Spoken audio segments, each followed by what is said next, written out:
ignorantes, Señor. Nos hacemos ignorantes, Señor, para que tu poder y tu sabiduría sea perfeccionada en nosotros.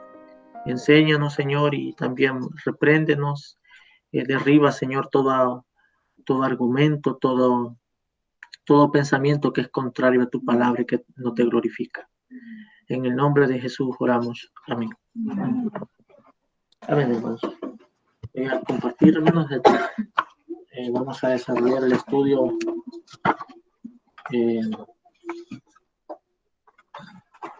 haciendo seguimiento a la lectura que vamos a estar teniendo. Que voy a compartir.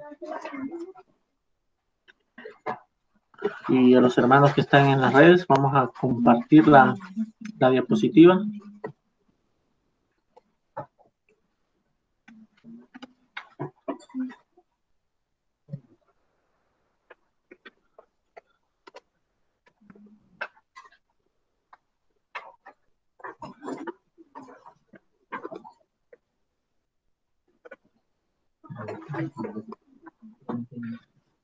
Donde estaremos considerando el cristianismo y la historia. Habiendo ya considerado la introducción a la cosmovisión, es necesario ahora pasar al punto 2 con respecto al estudio de cosmovisión cristiana, que es cristianismo y la historia. Los hermanos que tienen el cuadro, ahí sí se ubican.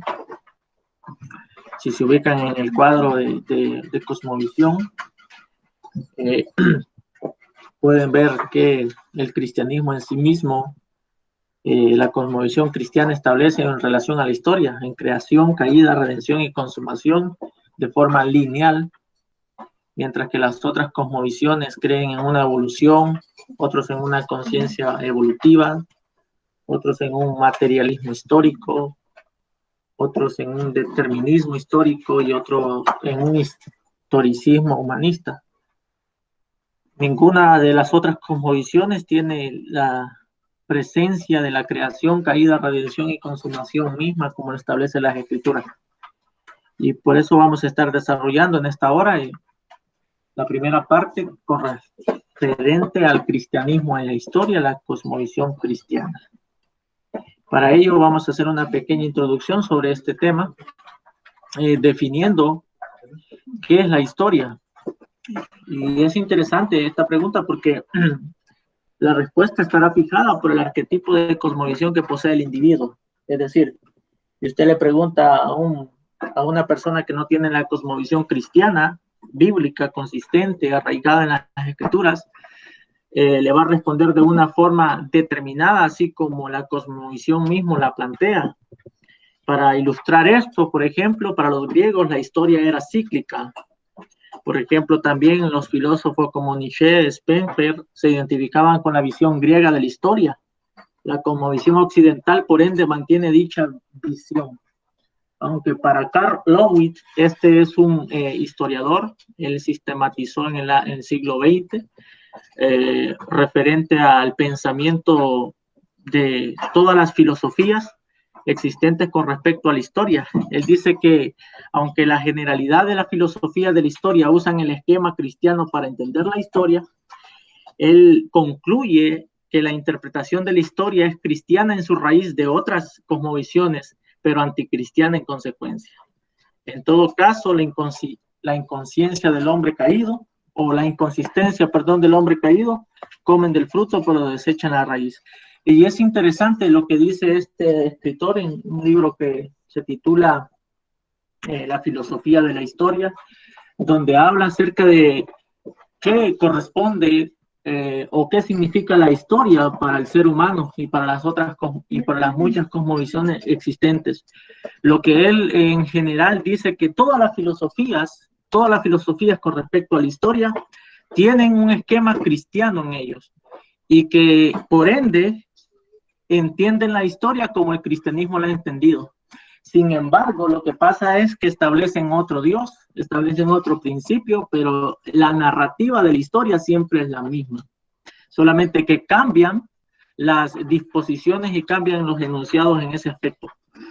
Es por tanto necesario desarrollar desde la escritura el significado que Dios le proporciona a la historia. Nosotros podemos especular sobre la historia, hermanos, pero la Escritura no. La palabra de Dios no especula sobre la historia. La conclusión es que la Biblia establece qué significa historia y qué debemos nosotros entender por historia. Según las Escrituras, Dios no solo se preocupa por los asuntos humanos, sino que interviene en ellos. Toda la historia se dirige a la consumación en su decreto divino. Por ejemplo, nuestra confesión de fe, basada también desde el punto bíblico, precisa sobre este punto en su capítulo 3. En su capítulo 3, artículo 1, dice: Dios, desde toda la eternidad, por el sapientísimo y santísimo consejo de su propia voluntad, ha decretado en sí mismo libre e inalterablemente todas las cosas, todo lo que sucede. Sin embargo, de tal manera que por ello Dios ni es autor del pecado, ni tiene comunión con nadie en el mismo, ni se hace violencia a la voluntad de la criatura, ni se quita la libertad o contingencia de las causas secundarias, sino que más bien las establece, en lo cual se manifiesta su sabiduría en disponer todas las cosas y su poder y fidelidad en efectuar su decreto. Entonces, el cristiano, al reflexionar sobre la historia, no pregunta qué es la historia, sino que pregunta y parte de un absoluto que dice la Biblia sobre la historia. Es diferente, porque el hombre se pregunta qué es la historia, ¿no? Y es ahí donde la historia moderna y en las universidades, en las escuelas, ¿desde dónde comienza la historia? El hombre está comenzando del Big Bang, ¿no? Hoy en día en la universidad, con esto del Big Bang, en la explosión cósmica, ¿no? De hecho, algunos cristianos aceptan la idea del Big Bang, que es una posibilidad, que Dios haya creado el universo mediante una explosión cósmica. Sin embargo, la palabra solamente dice que Dios dijo, sea la luz, y fue la luz. Dios no necesitó una explosión para crear, Dios solamente dijo y se hizo. Entonces, hay ciertas ramas dentro del cristianismo que simpatiza con la idea del Big Bang, y eso es el problema cuando se trata de consolidar la ciencia con el cristianismo. Es decir, cuando la escritura depende de la argumentación de la ciencia y no de la ciencia de las escrituras. Así que el hombre comienza, ¿qué es la historia? Se pregunta, comienza con el Big Bang, ¿qué más? Los hermanos que tuvieron en la escuela, ¿recuerdan o cursaron por la universidad? ¿Sí? ¿Evolución A? Evolución, sí.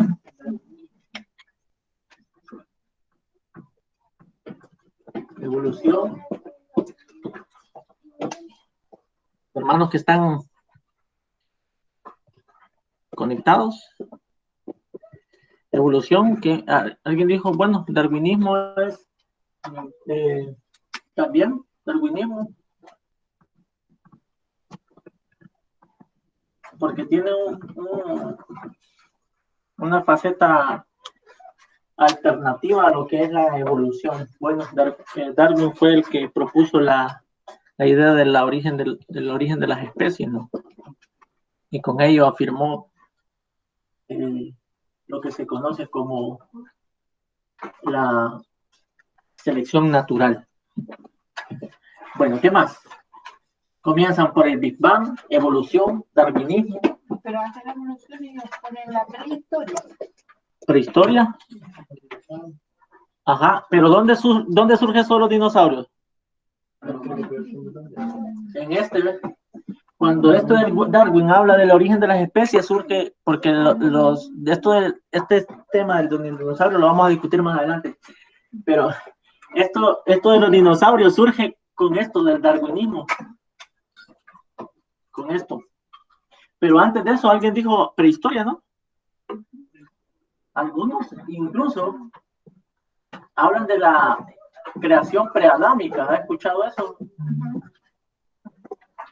Bueno, algunos hablan de la creación preadámica, ¿no? Que antes de Adán y Eva habían otros seres.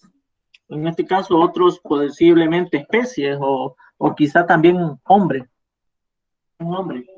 Y de ahí se basan en el Homo sapiens, en el Neandertal y un montón de cosas que al final terminan, en este caso, enredándose en sí mismos, porque es impreciso para la historia moderna o para el hombre moderno determinar cuánto tiempo lleva el hombre, o mejor dicho, cuánta evolución ha tenido el hombre. Lo que tratan de decir eso hace 2 millones de años. ¿Y quién estuvo ahí para decirlo? Nadie. No, pero las pruebas del carbono, bueno, es el engaño de la ciencia hoy en día. ¿Ah? ¿Ah? Las pruebas de carbono tienen un error hasta determinar. No sé, chicos, se le hicieron una huella de carbono que era de esta era y claro, que era no sé cuántos años. Y aquí está el asunto, hermanos, que el hombre especula. Dios no. Dios no. Dios dice, así es y así es. O sea, cuando usted ve, cuando Dios hace la creación, Él no trata 5 capítulos para evidenciar esa creación. Él dice, se hizo y listo. Y Dios no toma un libro entero para decir, bueno, créanme, mire que hice la creación. No, no, no. Dios solamente dice, lo establece.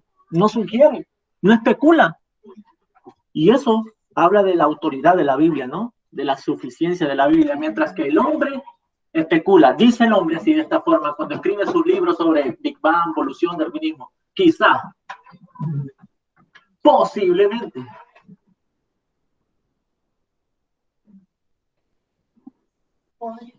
Podría. ¿Qué más?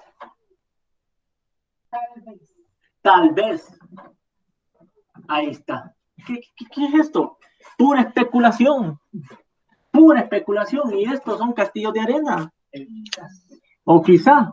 Si usted lee, por ejemplo, un libro sobre el Big Bang, o podría, de los ateos de hoy en día que llaman Richard Dawkins, él tiene unos libros sobre la evolución. Y la palabra que siempre repiten estos son estas conjunciones. Quizá, posiblemente, podría, tal vez. Puras especulaciones. De hecho, también en la ciencia se habla como de la física teórica, ¿no? La física teórica que posiblemente sea así, pero son puras especulaciones teóricas. Mientras que la Biblia, hermanos, no se presta para la especulación. El hombre sí. Y el asunto es esto, hermanos, que el hombre prefiere creer a la especulación que a la verdad, ¿no? El hombre prefiere, ¿no? Qué bonita la idea, bonita una idea de un Big Bang, ¿no? Una explosión cósmica, ¿no? Que creó la vida. Qué bonita esa idea, ¿vale? Pero es pura especulación. Es especulación. De hecho, hay un contraargumento que se presentaba otra vez en internet con respecto al que la nada creó algo. Decía, hay que tener más fe para creer que la nada creó algo, a que realmente Dios creó todo. Claro. Ahora, en esto es importante, hermanos, porque como les estoy mencionando, las escrituras, cuando trata de historia, Dios nunca especula sobre la historia. El hombre sí. En todos los escritos humanos, el hombre siempre especula. Por eso, hermanos, en la historia que nosotros conocemos, deberíamos siempre examinarla a la luz de las escrituras. ¿Por qué? Porque al momento del transcurso de la historia misma ha sido tergiversada. De hecho, tenemos la historia de la resurrección, ¿no? Cuando aquellos pagaron a aquellos guardias para que dijeran que los discípulos habían robado el cuerpo. Vemos que esa historia se tergiversó en ese tiempo, hasta los días de ese entonces. Incluso hoy en día también hay algunos que creen eso mismo. Entonces, son puras especulaciones. Ahora, la Biblia enfatiza considerablemente, hermanos, la historia más de lo que pensamos. De hecho, toda la fe cristiana se fundamenta en historia pasada, presente y porvenir. A esto se le ha llamado la filosofía bíblica de la historia. Nos referimos a la filosofía bíblica o a la filosofía de la historia, al estudio racional de la historia. Las principales preguntas son, ¿es la historia cíclica o lineal? ¿Es la historia determinista? ¿Interviene Dios en la historia o el hombre debe realizar la tarea del desarrollo de esta? Y sobre todo, ¿qué dice la Biblia sobre este asunto? Esas preguntas son muy importantes porque en las universidades se habla en el área de la filosofía como la filosofía de la historia. Todos los filósofos tienen una filosofía de la historia. Y para ello en esta hora vamos a estar analizando dos cosmovisiones, que es la secular y la nueva era. Y vamos a estar viendo qué entienden por historia ellos. Qué importante ver también el cuadro que ellos presentan, pero antes de ello veamos la filosofía bíblica de la historia. La Biblia, hermanos, establece que Dios es el Señor de la historia y que no solamente es el Señor de la historia, sino que interviene y domina en ella. Veamos ahí Daniel 2:21.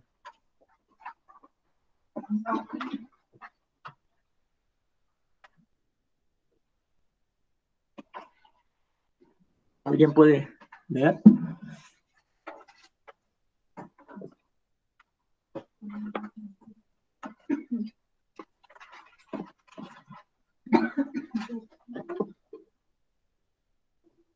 Daniel 2:21. Él muda los tiempos y las edades, quita reyes y pone reyes, da la sabiduría a los sabios y la ciencia a los entendidos. Y la ciencia a los entendidos. ¿Qué notan en ese versículo 21 de Daniel? ¿Y qué más? Y las edades. ¿Qué es eso de mudar? Que Dios cambia, que Dios interviene, ¿no? ¿Y por qué Dios interviene? ¿Por qué Dios cambia? Porque domina sobre ellos. O sea, Dios no pide permiso, hermanos, para intervenir en la historia. Dios no pide permiso para dominar sobre la historia. Él es Señor de la historia y Él, como Señor de la historia, hace lo que a Él le place, como dice el salmista. Él muda los tiempos, ¿sí? Él interviene, Él domina en ella. Y no solamente eso, sino que la historia es la historia de Dios, no la historia de la realización humana. No es qué es la historia, porque para el hombre es Big Bang, evolución, darwinismo, no. ¿Qué dice la Biblia sobre la historia? Y vamos a ver ahí, por ejemplo, en Daniel 2:21, más adelante, en el capítulo 2 también, cómo Nabucodonosor tiene un sueño, ¿recuerdan? Y cómo esos planes de la estatua son destruidos por el reino de Cristo Jesús. El hombre posiblemente y siempre, quizá también, el hombre levantado un imperio que cree pensar que es igual a Dios. Y no es una suposición, sino que es una verdad. El hombre se trata de erigir como un Dios y quiere y proclama adoración para sí mismo. Mas, sin embargo, Dios domina e interviene en la historia del hombre, como por ejemplo, ¿cuándo? En la Torre de Babel. ¿Recuerdan la Torre de Babel? El hombre, hagamos un nombre, ¿no? Una ciudad, una torre, y Dios intervino. Porque Dios no permite, o Dios no, hermanos, no pide permiso para intervenir y dominar en medio de la historia. Dios es Señor de la historia, interviene y domina en ella. Desde ahí partimos desarrollando la filosofía bíblica de la historia. Pablo presenta la perspectiva escritural de la historia en la capital del intelecto de aquel entonces, Atenas. Presenta al Dios soberano estableciendo los tiempos. Por ejemplo, en Hechos 17:26. Ve ahí. Hechos 17:26.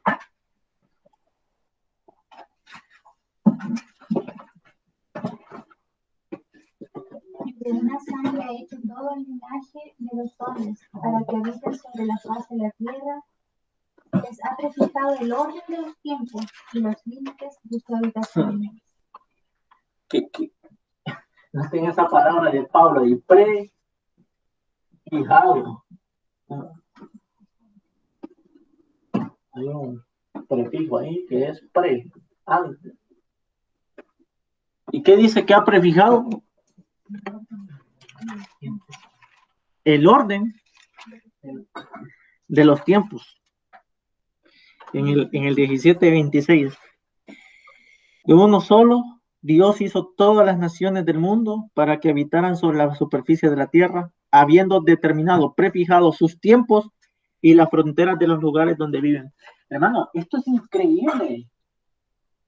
Dios ha prefijado tanto el orden pero también ha prefijado tanto el límite de las naciones. Por ejemplo, el límite de la nación de Chile ha sido prefijado por el Señor, no por el general Baquedano. O sea, he escuchado al general Baquedano aquí, o al O'Higgins también, a muchos generales, claro, los próceres chilenos, patriotismo chileno. Mas, sin embargo, cuando vamos a las escrituras nosotros, Dios establece incluso las fronteras de todos los países, hermanos. ¿Quién nos enseña eso a nosotros? Que Dios domina en el tiempo y que Dios es Señor de la historia y que Él establece y prefija y determina el curso de la historia, establece también los límites de la historia y no solamente de ella, sino que también moldea y establece los límites de cada país.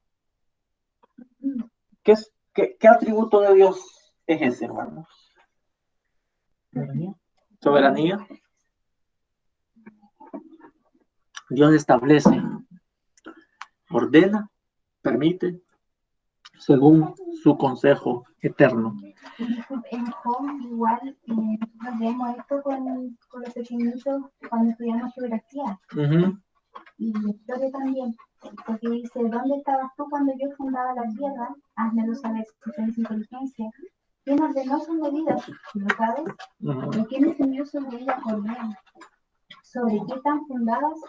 ¿Sobre qué están fundadas sus bases? ¿O quién puso su piedra angular?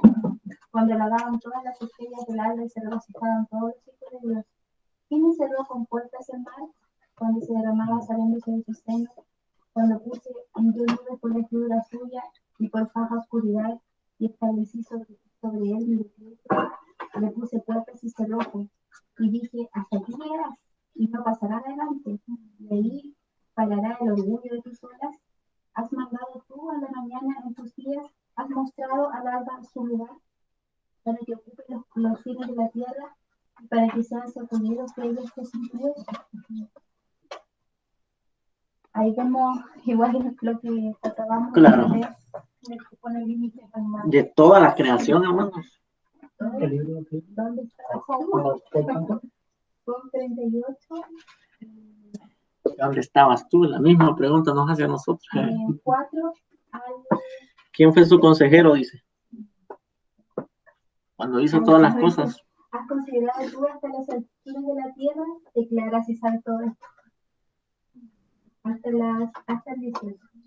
Que no es fácil creer que una acción puedo medir, puedo decir hasta aquí llegará el mal, puedo decir hasta aquí va a ser la altura del Everest.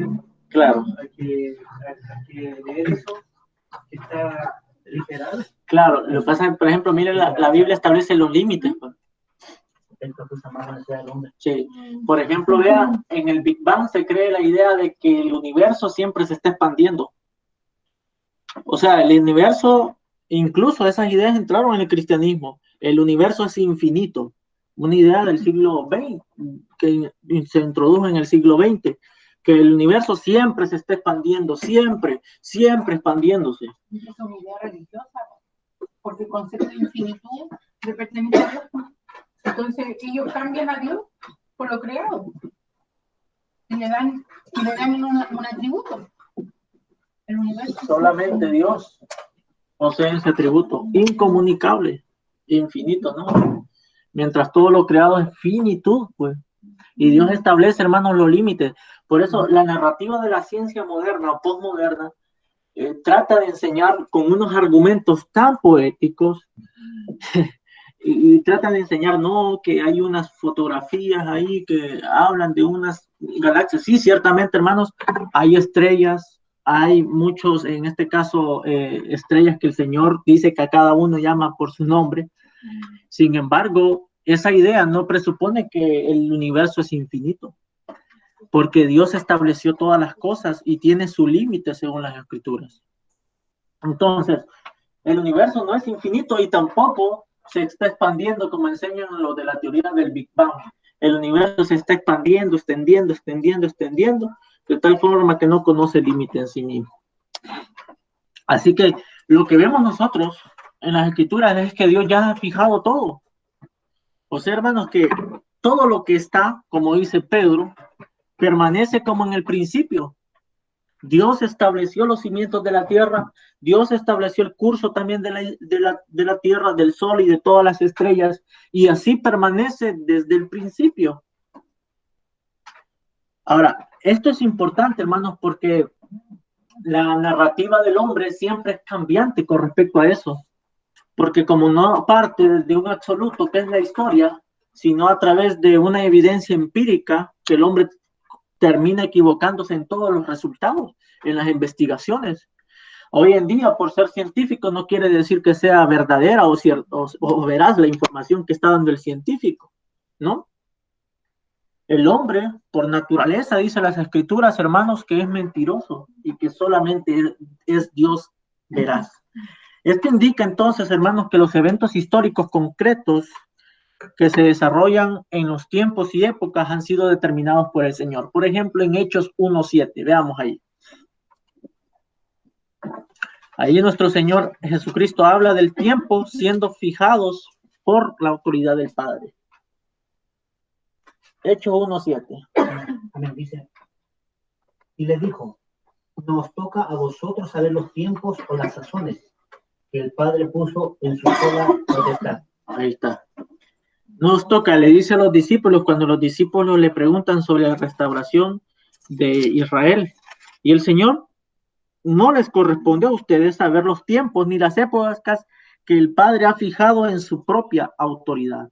Note que Dios ha fijado en su propia autoridad. Eso establece entonces que Dios ha fijado los tiempos, tanto pasados, presentes y los tiempos que están por venir. Esto indica que los eventos históricos concretos se desarrollan en el tiempo y época establecida por Dios. En este caso, hermanos, a Dios nada lo toma por sorpresa, ¿no? Porque Él es el que establece, dirige según su providencia. Y esto es importante porque los cristianos necesitamos desarrollar una teología de la historia, no meramente en el aspecto teológico como doctrina, sino con relación al señorío de Cristo sobre la historia incluso. Cristo se ha revelado a sí mismo por medio de sus hechos históricos. Esta es la historia escrita por Dios. No nos sorprende que fin tendrán los impíos, el diablo y también nosotros. Dios nos lo dice en su palabra, todo lo relacionado a lo porvenir como un hecho ya consumado. La historia es la arena donde se ven sus actividades, sin embargo, sus hechos son aceptados por la fe. La Biblia establece que Dios es conocido a través de la historia a su pueblo. ¿Por qué Dios siempre le enfatizaba al pueblo del pacto? Recuerden a sus hijos cuán maravillas ha hecho Dios, que eran esclavos en Egipto. Los padres tenían esa responsabilidad de decir a sus hijos continuamente esos eventos históricos que habían ocurrido para el pueblo de Israel. Y continuamente tenían que hacerlo. Por ejemplo, veamos algunos textos ahí, Isaías 46:9. Y es aquí donde el cristianismo necesita tener una filosofía bíblica de la historia bien desarrollada, concisa, fundamentada en las escrituras.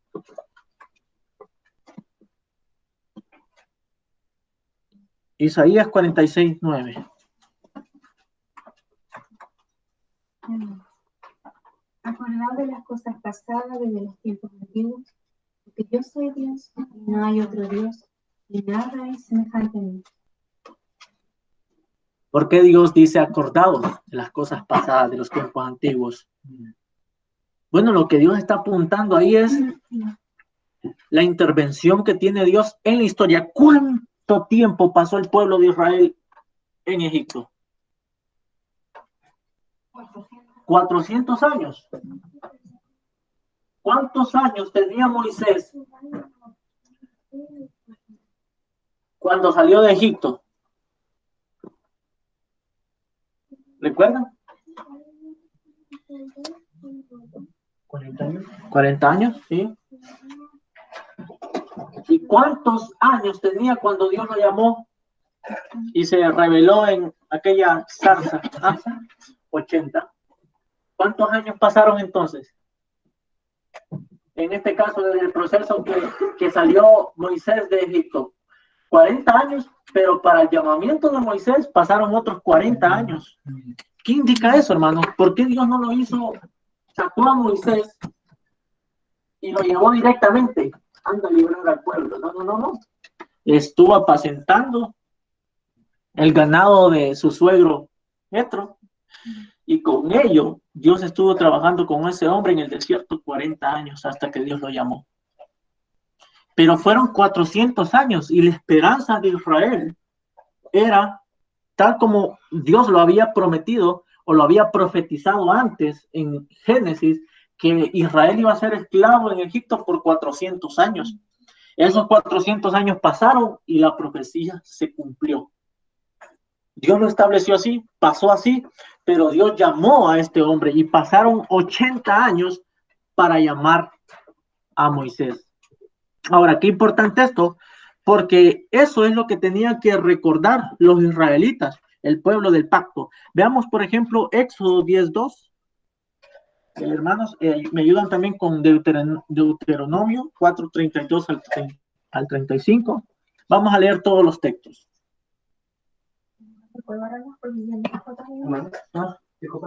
¿Tiene alguna cosa en play ahí? ¿No?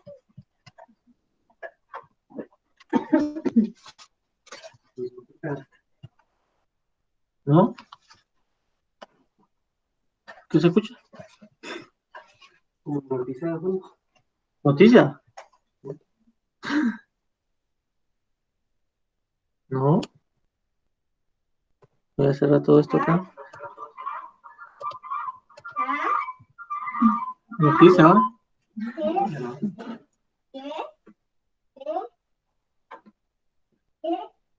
Raro. Sí, se muestra. Pero sí tengo alguna interferencia, sí. Alguno de los que está conectado puede tener el micrófono ¿Encendido? No está mal, tampoco. Sí. Bien, ahí leamos, hermanos, Éxodo 10:2. Para que cuentes a tus hijos y a tus nietos las cosas que yo hice en Egipto, y mis señales que hice entre ellos, para que sepan que yo soy Jehová. No, gracias. Para que cuentes a tu hijo y a tu nieto cómo las cosas que he hecho en el pueblo de los egipcios y cómo he mostrado mis señales entre ellos. ¿Qué tenían que contar? Historia.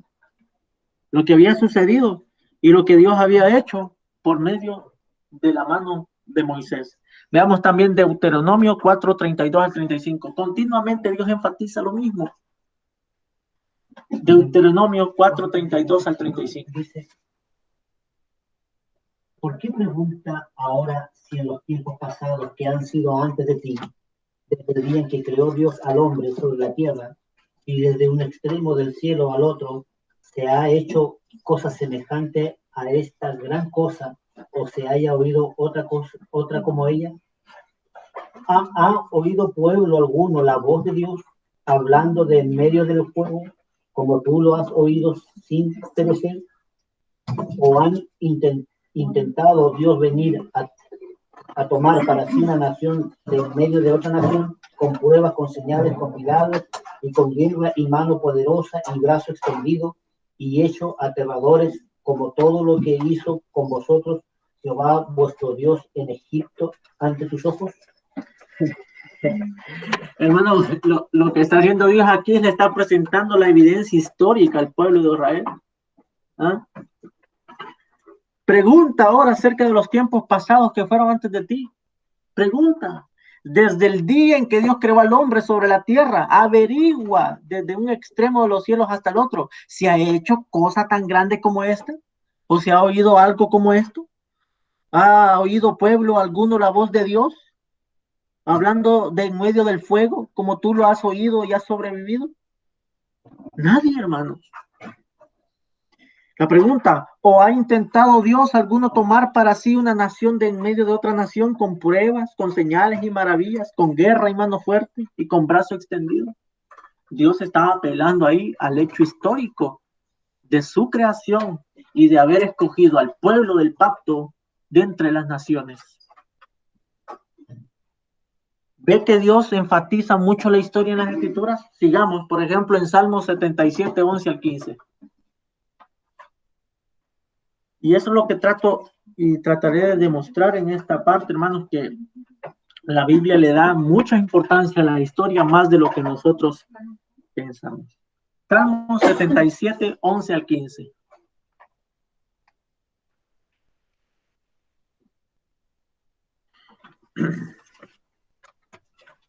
Me acordaré de las obras de Jehová. Sí, me acordaré de tus maravillas de antaño. Meditaré en toda tu obra y reflexionaré en tus proezas. Oh, en fin, en santidad es tu camino. ¿Qué Dios es tan grande como el océano? Tú eres Jael. Que obra maravillas. Hiciste notorio los pueblos tu poder. Con tu brazo redimiste tu pueblo. Jacob y de José. Y ahí comienza ese capítulo 77, es un acontecimiento histórico que relata el salmista y que glorifica a Dios por ello.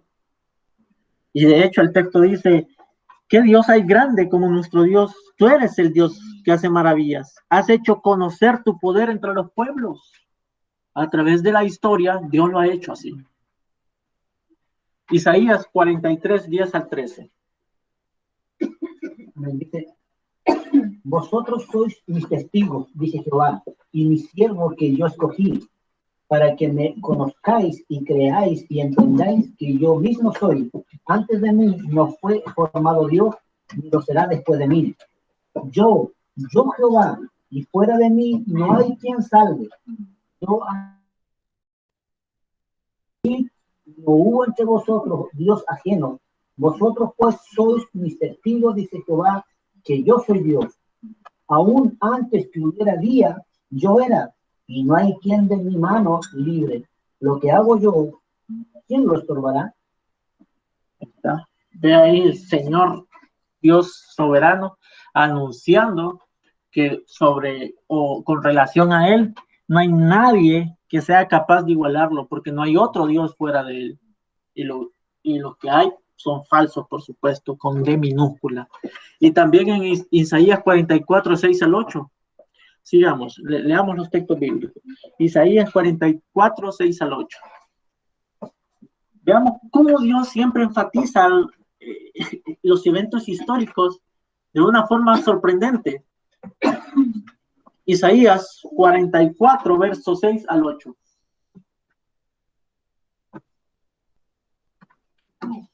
Así dice Jehová, Rey de Israel, su Redentor, Jehová de los ejércitos. Yo soy el primero y yo soy el postrero. Fuera de mí no hay Dios. ¿Y quién proclamará lo de primero? Lo declarará y lo pondrá en orden delante de mí, como hago yo desde que establecí el pueblo antiguo. Anúnciales lo que viene y lo que está por venir. No temáis ni os amedrentéis. ¿No te lo hice oír desde la antigüedad y te lo dije? Luego vosotros sois mis testigos.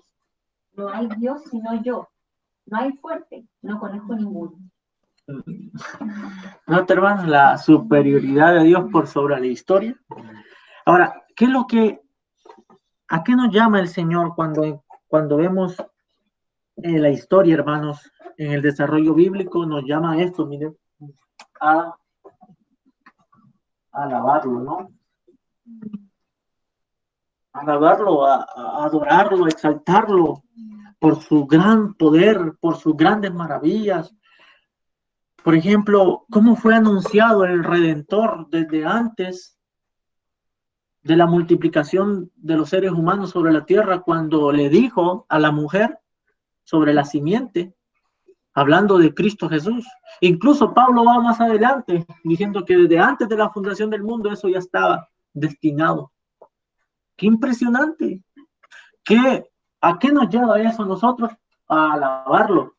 Mientras que la historia humanista lleva al hombre a envanecerse en sus propios razonamientos y a hincharse de orgullo pensando que tiene la razón, y eso solamente le lleva a glorificar su propia hinchazón mental. Mas, sin embargo, la Biblia, cuando vamos nosotros a los eventos históricos, vemos más bien de que Dios nos dice a nosotros que lo alabemos, y tal como en el Salmo 77, te alabaré, Señor, porque grandes son tus obras. Y esas obras que está anunciando el salmista ahí son las obras de la creación, de la redención del pueblo de Israel, de Egipto. Ahora también, Miqueas 6:5. Miqueas 6:5. Amén. Pueblo mío, acuérdate ahora que aconsejó Balac, rey de Moab, y que le respondió Balaam, hijo de Beor, desde Sittim hasta Gilgal, para que conozcan las justicias de Jehová. Ahí está. Eso lo que está diciendo el profeta Miqueas está en el libro de Números. ¿Y para qué le recuerda al pueblo de Israel recordarse de Balaam y Balac? Bueno, para que conozcan la justicia de Dios. ¿Recuerda usted que este profeta no pudo maldecir al pueblo de Dios? No pudo maldecirlo. Y esa es la promesa que Dios ofrece en Miqueas, que el hombre no puede maldecir a su pueblo, sino que Dios es el que bendice, y Dios, mediante la desobediencia, maldice. Entonces, hermanos, la historia, la filosofía bíblica de la historia en su desarrollo pleno, nos enseña a nosotros que Dios es el Señor de la historia y que Él domina, interviene, dirige el curso de esta, y que todo ha sido establecido por el Señor. El Señor de la historia nos ha dado a conocer que la historia trata de sus hechos poderosos en el transcurso de las épocas. La filosofía bíblica de la historia puede ser dividida en 4 hechos históricos. Por ejemplo, en la figura 1, creación, caída, redención y consumación. Vea que cuando nosotros tratamos la historia como creación, caída, redención y consumación, en la cosmovisión cristiana, la historia se observa de manera lineal, direccional. O sea, hermano, que la historia no solamente avanza hacia adelante, sino que tiene una dirección, y es la dirección que Dios le dio. Esa dirección apunta a la consumación. Vamos a ver las otras filosofías y las otras cosmovisiones cómo apuntan el progreso de la historia. De hecho, como mirábamos a la introducción, los griegos miraban la historia de forma cíclica, ¿no? Se volvía a repetir. Incluso los griegos decían que cada 2000 años se reseteaba la historia y volvía a comenzar desde cero. Y así estaba. Se reseteaba de nuevo y volvía a comenzar desde cero. Se reseteaba en cuanto a la historia, se volvía a comenzar, mientras que la Biblia no presenta tal declaración. Cuando va usted a las escrituras, ve creación, caída, redención, y ahora ¿qué estamos esperando? La consumación de todas las cosas. Y eso habla de que la cosmovisión cristiana tiene en sí mismo un entendimiento lineal, no solamente lineal, sino que direccional. Nosotros nos dirigimos hacia el fin dado por el Señor a la historia. Por ejemplo, Dios ha lanzado a sí mismo y ha establecido la historia para que siga el curso que Él quiso que siga. Nada va a interrumpir, y como decía Isaías, nada se interpondrá. Dios interviene, domina y dirige el curso de la historia para su propia gloria. La historia se dirige a la consumación gloriosa de cielo nuevo y tierra nueva. Se dirige al nuevo orden de creación en Jesucristo, hermanos. Claro está que el presente siglo es malo, Gálatas 1:4. Sin embargo, Dios nos ha librado de teniendo una esperanza escatológica en Jesucristo, la esperanza de gloria. Colosenses 1:27. Vivimos entre las dos venidas de Cristo y con ello avanzamos hacia el comienzo glorioso y la finalización del presente siglo malo. Desde esa perspectiva, el cristianismo es optimista de la realidad bíblica, y ese optimismo es visto aún en medio del dolor. Los cristianos, a través del sufrimiento, pueden ver hacia el cielo y esperar a Cristo Jesús como la esperanza de justicia. Otras cosmovisiones no tienen la esperanza gloriosa como lo es el cristianismo. Los salvadores de dichas cosmovisiones son tanto la realización del individuo o la intervención de otro en cualquier asunto. De ahí la razón de formar otros paradigmas, otras cosmovisiones, formar otros salvadores, levantar salvadores, levantar redentores para la ocasión. Mas, sin embargo, cuando en medio del dolor el cristiano padece persecución, aflicción, lo que el cristiano hace, ¿a quién alzaré mis ojos? Alzaré los ojos a los montes. ¿De dónde vendrá mi socorro? De Jesucristo, el Señor. ¿Por qué? Porque el cristiano tiene una esperanza viva, gloriosa, donde aún en medio del presente siglo malo, el creyente, amados hermanos, se regocija porque sabe cómo va a terminar la historia. Hermanos, la Biblia tiene razón. La Escritura tiene razón.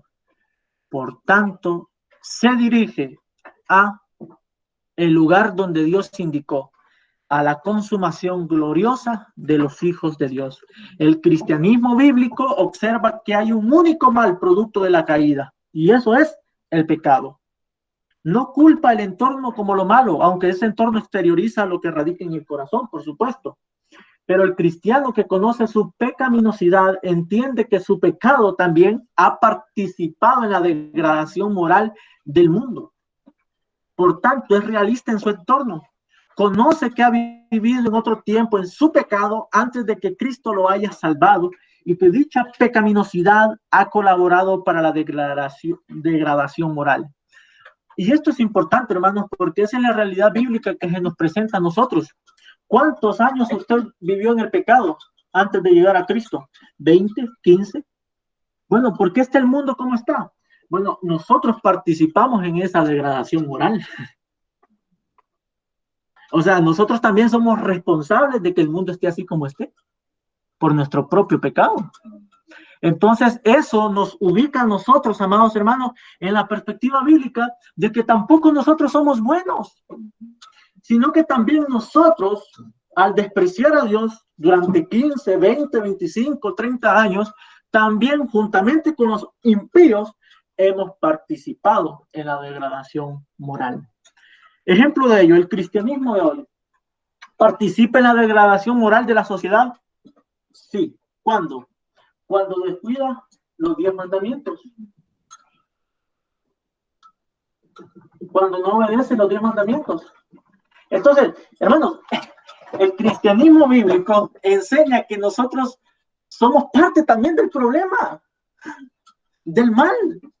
Somos parte de la pecaminosidad, somos parte del estado de las cosas. Y eso nos hace ver a nosotros que nosotros no somos la solución, Cristo la es. Por tanto, he ahí que el cristiano no ve el problema del mal como que sean otros, entiéndase como organizaciones o lo externo de los individuos, sino que el problema yace en el mismo corazón. Y esa es la raíz propia de cada ser humano. Cuando la caída sucedió, no cayó la organización, no cayó el Estado, no cayó el gobierno, no cayó la iglesia, no, cayó el hombre. Y desde entonces el hombre cae y el hombre nace caído y perjudica su entorno. Pero el mal radica en el corazón, no externamente del hombre. Eso es importante, hermanos, porque ayer hablaba con un testigo de Jehová y él dice que el mal está afuera y que el hombre se involucra en ese mal y decide sobre ese mal. Si quiere lo toma, si quiere no. Elige el camino bueno, elige el camino malo. Pero la Biblia no presenta eso, hermanos. Nosotros nacemos en pecado. Y desde que nacemos en pecado, nosotros vamos creciendo, desarrollando esa naturaleza pecaminosa inherente propia en nosotros, lo cual durante el tiempo de desarrollo nosotros colaboramos por la degradación moral. Y el cristianismo de hoy también está colaborando con la degradación moral al no apegarse a la ley de Dios. Con ello entonces nosotros también concluimos que somos parte del problema. Deja por tanto al cristiano en donde deben estar todos los seres humanos, en el estrado de la humillación delante de Dios, ya que han pecado contra el Dios santo, justo y bueno. Sin embargo, hermanos, lejos de lamentarse únicamente en este hecho, el cristiano tiene una esperanza gloriosa que ha llegado mediante el evangelio a su vida, ¿no? Entendiendo mediante la promesa del mismo evangelio que Cristo lo librará de la presencia misma del pecado y que eliminará para siempre el pecado. Y eso ciertamente es un evento histórico por suceder. De la figura número 1 que tenemos acá, ¿qué evento falta por suceder? La consumación, ¿no? La creación ya fue, la caída también, la redención también, pero falta la consumación de todas las cosas, mis amados hermanos. Por tanto, nosotros por una parte somos parte y somos el problema de la sociedad. Estamos en la sociedad, estamos en la cultura, nuestro pecado ha colaborado para la degradación moral y eso nos deja a nosotros en el plano de la humillación. Dependemos del Señor, necesitamos a Cristo, necesitamos al Salvador, necesitamos el Evangelio, pero al mismo tiempo el Evangelio nos da una promesa gloriosa que el Señor nos da dominio sobre el pecado y esa influencia del mal sobre la sociedad disminuye por el apego hacia la ley de Dios. El Espíritu Santo hace la obra en nuestros corazones para que cumplamos, como dice Romanos 8, las exigencias de Dios o de la ley de Dios por el Espíritu Santo. Pero el cristiano va a ser totalmente libre del pecado en el evento histórico de la consumación. Mientras tanto, nosotros todavía, hermanos, estamos sujetos al pecado. Y como estamos sujetos al pecado, también formamos parte del entorno pecaminoso y colaboramos para la degradación moral. Y esa es la esperanza del cristiano. El cristiano ya no quiere pecar más, porque ama a Cristo y sabe que peca contra Dios, contra el Dios bueno, justo y santo. Pablo dice, miserable de mí. Es entonces la importancia que debemos entender nosotros que de la presencia del pecado solamente Cristo nos va a librar en la consumación. De igual manera, hermanos, tanto la creación, redención y consumación son hechos buenos que no contienen mal en sí mismos, ¿verdad? Por tanto, el cristianismo bíblico sobrepasa 3-1 al derrotismo histórico. En la cosmovisión cristiana se considera la caída como la entrada del pecado, la redención como la liberación del pecado y la consumación como la finalización del pecado. Y qué importante esto, porque aquí en la figura número 1, la creación es buena, la caída es mala, la redención buena y la consumación buena. Entonces, como hemos hablado, el cristianismo sobrepasa 3-1 al derrotismo histórico. Porque el derrotismo histórico enseña que todo, no, que el cristiano, ¿para qué? Vamos a pasar de lo mal, pero no enseñan que si nosotros pasamos por la aflicción, Dios nos sostiene y podemos ver hacia la esperanza gloriosa y regocijarnos en medio de ella. Esa es una tremenda bendición que nosotros tenemos los cristianos. Por tanto, hermanos, la historia bíblica o la filosofía bíblica de la historia es optimista porque es realista en la palabra de Dios. Solamente podemos decir que la caída es mal, mas sin embargo la creación, mas sin embargo la redención y la consumación no. Por tanto, la victoria en Cristo Jesús es segura y nuestro destino lineal direccional también es seguro, hermanos. La historia, hermanos, se dirige no al curso que el hombre le está dando. O sea, el hombre no dirige la historia, no. Dios dirige la historia, interviene, domina sobre ella, porque es el Señor de la historia. Así que, ¿cuál es el fundamento de la filosofía bíblica de la historia? ¿Se fundamenta el cristianismo en hechos históricos? Por supuesto, sí. La enseñanza escritural es clara sobre este asunto. La fe cristiana está basada sobre hechos históricos que son aceptados por fe. Tanto la creación del mismo universo. Mire, Hebreos 11:1-3, ¿cómo dice que nosotros aceptamos la creación del universo? Por medio de la fe. Leamos textualmente el texto de Hebreos 11:3.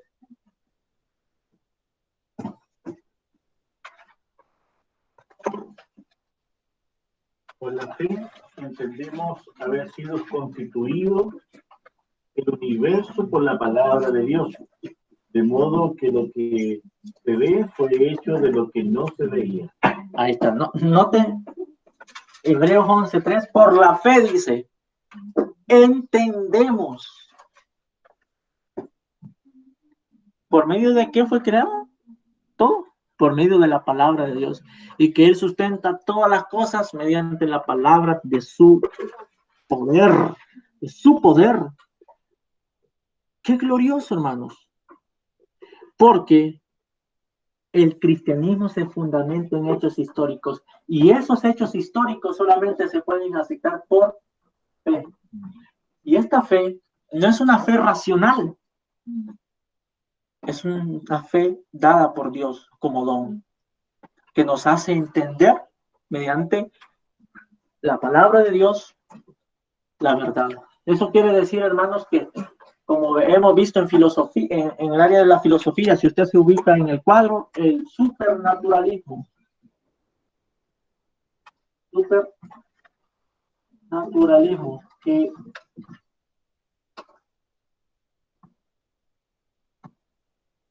hablamos de esto, fe y razón. La razón no es primero, es la fe. Por la fe dice, entendemos, dice. Primero es fe y luego entendemos.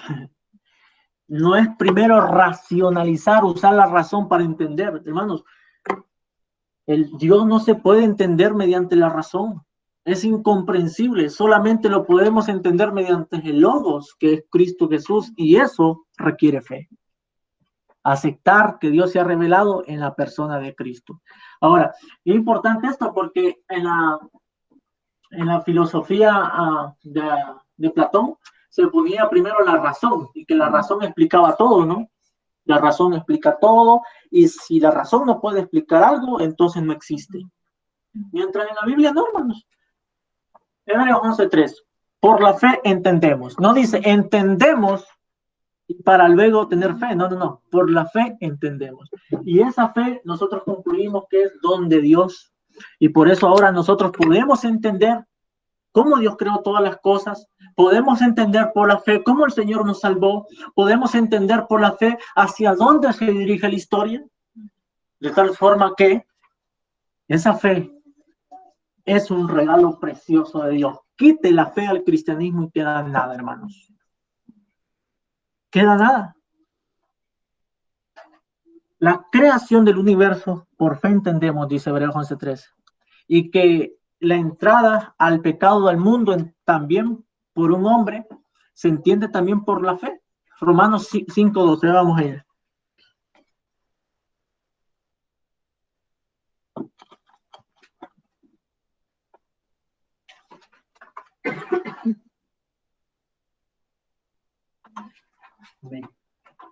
Por tanto, como el pecado entró en el mundo por un hombre, y por el pecado la muerte, así la muerte pasó a todos los hombres por cuantos todos pecaron.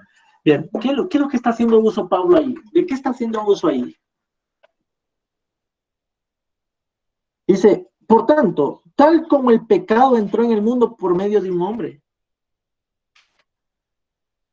Eso es fe, hermanos. Eso es creer que Dios hizo al hombre primero, hizo hombre y mujer, y que por el hombre entró el pecado. Eso es fe. Y mediante esa fe, creer que el pecado entró al mundo por medio de un hombre. Y eso tiene una explicación ahora racional, que se usa el entendimiento. El pecado entró en el mundo por medio de un hombre. Note entonces que aquellas religiones o las otras cosmovisiones no hablan en esos términos, porque eliminan la fe. Y la razón comienza a especular. Quizá, posiblemente, a lo mejor, tal vez. ¿Por qué? Porque elimina la fe. Y por eso, hermanos, si se le elimina la fe a la Biblia, entonces no queda nada, hermanos. Y eso pasó con un teólogo liberal del siglo pasado llamado Rudolf Bultmann.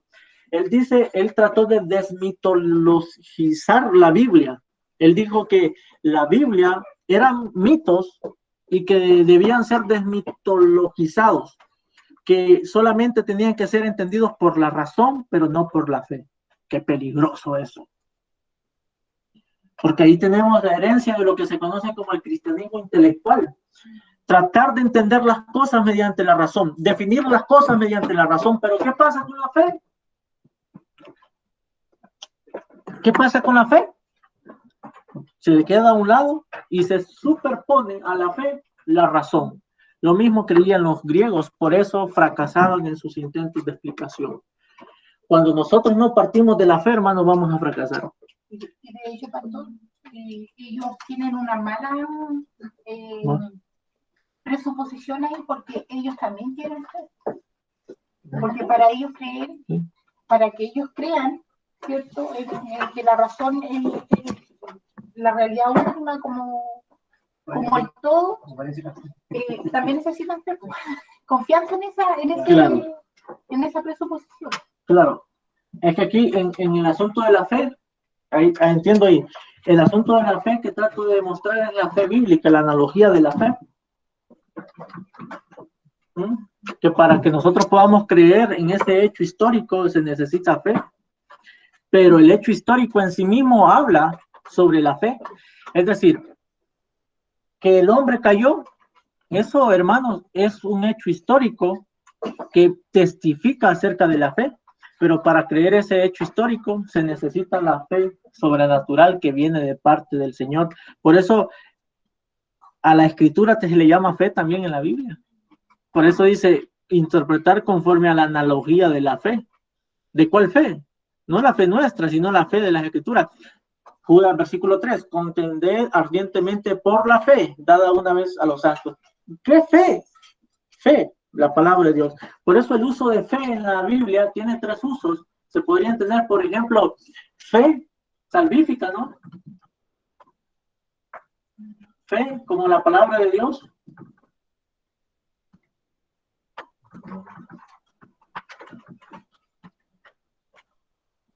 Y fe, como lo podría ser también confianza o fidelidad. Por supuesto, el hombre puede tener fe en sí mismo, en la interpretación que puede dar a las cosas mediante la razón, pero en términos bíblicos eso no es fe en absoluto, esas son suposiciones.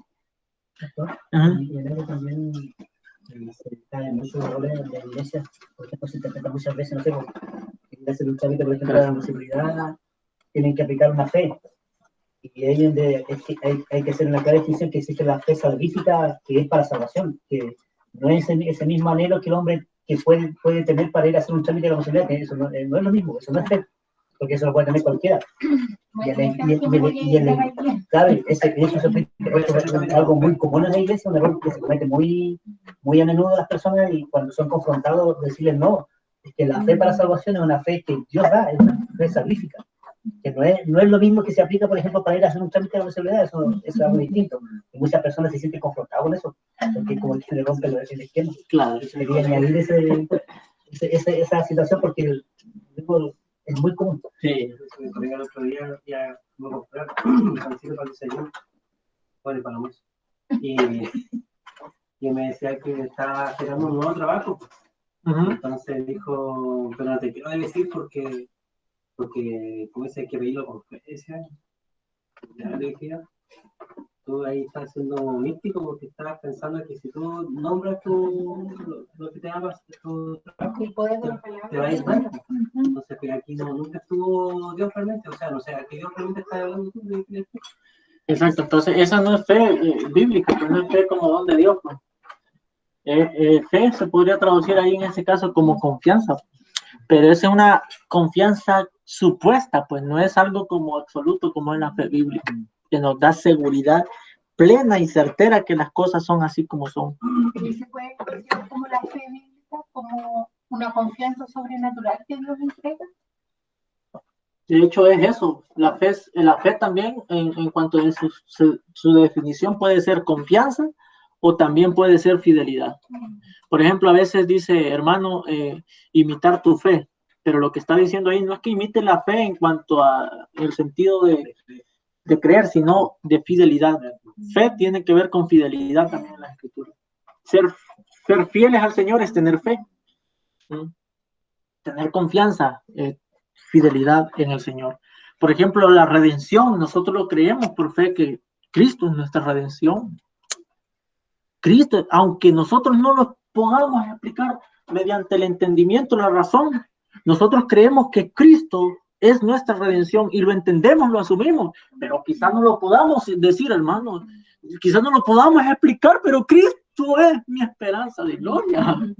Es algo indescriptible, ¿no? Por eso, hermanos, la Biblia habla en términos de fe a aquellos ignorantes, a aquellos que Dios eligió para avergonzar a los sabios del mundo. Entonces, en este sentido, nosotros quizás no podamos explicar bien mediante la razón algunos hechos, pero la salvación no viene mediante esto. La salvación viene mediante la fe que Dios entrega. Eso es glorioso, hermanos. Eso me acuerdo que una vez, cuando viene el Evangelio, decía que lo que pasa es que nosotros tenemos una fe, pero una fe que es razonada. No es como algo, como algún fanatismo sin tener una base. Así es las cosas. Claro, entendiendo lo que usted dice ahí, claro, realmente yo a la fe bíblica que hay en la escritura. Claro. Porque en cierta manera estaba yo tratando de convencer a la otra persona, primero de la razón, de que lo que yo creía era algo que sí podía ser entendido. Claro. Ahora, es importante también, hermanos, porque el entendimiento lo va dando el mismo Señor, pues. Pero el entendimiento nunca va a venir mediante el racionalismo, la razón, sino por la fe. Y Dios entrega eso, y eso es sobrenatural, y es don del Señor. Podemos hablar acerca de Cristo, su deidad, y nos cuesta quizá la idea de asimilar acerca de la uno en esencia y tres personas, la doctrina de la Trinidad, pero lo creemos por fe. Y quizás nos cueste darlo a entender, pero lo creemos y tenemos la confianza de lo que dicen las Escrituras. Ahí diferencia, o sea, creo que la actitud correcta es nosotros venir ante aquellas cosas, por ejemplo, que muchas veces no entendemos las Escrituras, pero las creemos porque Dios las dice, más allá de que las entendamos o no, las creemos, porque Dios lo dice. Eso creo que es tener fe. Por supuesto. Exactamente. Y eso, hermano, es una fe dada por el Señor, porque tú crees aún aquello que no entiendes, por ejemplo, la resurrección de los muertos. Yo no entiendo cómo va a suceder eso.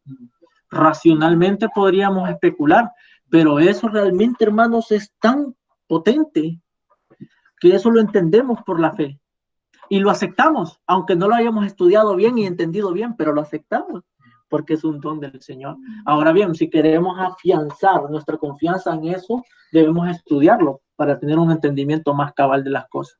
La consumación de la redención, todo esto, nosotros lo creemos por fe. Y esa fe tiene una explicación. Como el ciego, nosotros nos gusta hacer ese pasaje. El ciego decía, si es pecador, yo no sé. Solo sé. Una cosa así. Una cosa así. Era pecador y ahora veo. Amén. Es un hermoso ejemplo.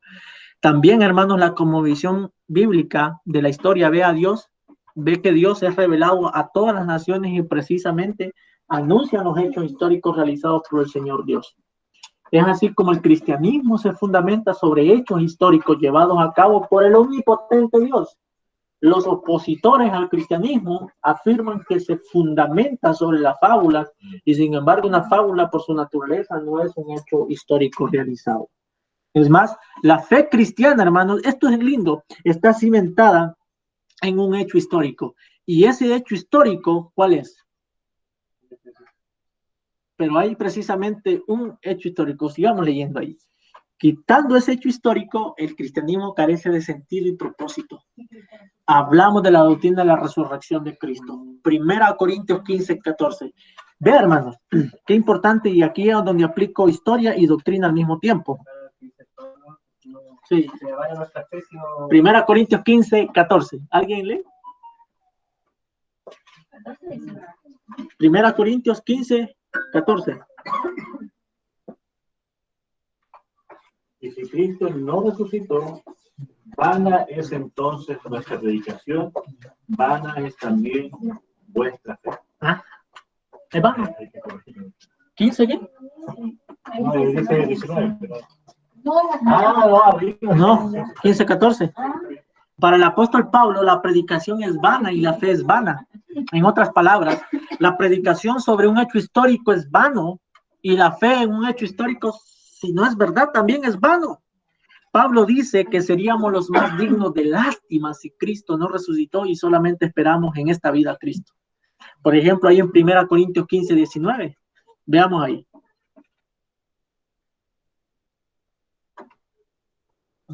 Si en esta vida solamente esperamos en Cristo, somos los más dignos de conmiseración de todos los hombres. ¿Sí? Somos los más dignos de lástima. Entonces, el asunto es que sin Cristo la historia no tiene sentido, hermano. No tiene sentido. Y no solo eso, sino que también la vida y la esperanza tampoco la tienen. Sin embargo, el hecho histórico de que Cristo haya resucitado no solo es historia, sino que también es doctrina. Eso es hermoso porque se nos ha hecho renacer para una esperanza viva mediante que la resurrección de Cristo, según 1 de Pedro 1:3. Note entonces que el evento histórico de la resurrección no es algo solamente meramente histórico, sino también que es doctrina para el cristiano, porque nosotros somos renacidos para una esperanza viva, según 1 de Pedro 1:3, mediante la resurrección de Jesucristo. Y no solamente eso, sino que Pablo no solo se entiende como un hecho histórico, sino también como el conocimiento del poder de Dios, que Cristo ha resucitado también para nuestra justificación. Por tanto, la resurrección es tanto historia como doctrina. Y esto es impresionante, porque algunos aceptan que Cristo resucitó, pero solamente hablan de histórico. ¿No? Histórico, Cristo histórico, pero ¿qué pasa con la doctrina? Y esto es lo precioso, hermano, porque nosotros, hermanos, ciertamente aceptamos la historia bíblica por la fe y la doctrina por la fe. Dios en su gracia nos justifica mediante la resurrección. Si Cristo no hubiese resucitado, no hay justificación. No hay redención de pecados. Sí. Falsas. Vano. Predicar es vano. Tener fe en Cristo es vano. Todo es vano. Para el cristiano no hay sentido, no hay propósito, no hay esperanza. Pero qué importante, hermanos, porque Cristo no solamente resucitó como historia, sino que también aplicó su resurrección como doctrina a nuestra vida. Por medio de Cristo, nosotros somos, por medio de su resurrección, mejor dicho, somos justificados. Fue entregado por nuestras transgresiones, pero resucitado para nuestra justificación. Si le quitamos la resurrección al cristianismo, quedamos pasivos, hermanos. Van a la fe, van a la predicación. No tiene sentido. Pablo dice que somos los más dignos de lástima. Ahí sí estuviésemos creyendo una fábula, ¿no? Mas sin embargo, Cristo resucitó. Es doctrina, es historia. Pero Cristo resucitó para mi justificación. Eso es doctrina. Y eso es donde la gente sí dice acerca de Cristo resucitó. Pero no, esa doctrina de la resurrección como justificación no se ha aplicado a sus vidas. ¿Por qué? Porque creemos mediante la razón, pero no lo aceptamos mediante la fe, ¿no? Ahí está el asunto. Muchos mediante la razón aceptan la historia en este aspecto de que sí, ciertamente fue un maestro, razón, ¿no? Pero ¿qué pasa? El resultado de esa resurrección como justificación viene a partir de la fe de Cristo. Muchos históricos que hablan, es una casa que las hermanas compartieron, hablan de que de un tal Jesús, que fue maestro. Claro. Histórico, claro, mencionado, sí, histórico. Pero, claro, acercan como la razón, no pueden comprender como razón, sí, que todo, de historia, de hecho, marcó el antes de la escuela de historia, todo el tema. Pero, razón. Pero, ¿qué significó su resurrección? Bueno, aplicado. Por eso, hermanos, el cristianismo bíblico, la cosmovisión bíblica con respecto a la historia, es la única cosmovisión que puede aplicar esos eventos históricos a la vida práctica. o mejor dicho, a la vida como imputación, como ser la resurrección de Jesucristo. Es ahí que es importante entonces que Cristo ha resucitado. Por tanto, la resurrección es un hecho histórico y al mismo tiempo es una doctrina que se aplica a nuestra vida para declararnos justos ante Dios. De manera que la resurrección de Cristo no debe observarse como un acontecimiento histórico solamente, sino como doctrina aplicada a la vida de los hijos de Dios. Sin el acontecimiento de la resurrección de Cristo no hay doctrina, y sin doctrina de la resurrección no hay justificación. Esa es la conclusión. Bien, consideremos ahora la filosofía de la historia de algunas cosmovisiones populares en nuestro entorno y presentamos la respuesta escritural que podamos dar. Por ejemplo, la filosofía del secularismo de la historia. Aquí voy a pedir ayuda para que me ayuden a leer, hermano. Antes de eso, ubiquémonos en la tabla. En la tabla ahí, por ejemplo, con respecto a la historia, ¿qué cree el secularismo? En la tabla ahí, en la tabla de la cosmovisión. Sí, en la evolución. Ahí está en evolución, ¿no? Y qué importante esa evolución, como ellos lo ven. Veamos ahí. ¿Alguien lo puede leer? La filosofía ve la historia como una evolución de desesperación y con ello la historia no tiene propósito, sino que se tiende a un vacío sin sentido, siendo la muerte la realización última del individuo. El existencialismo enfoca su estudio histórico sobre la existencia humana, no teniendo propósito.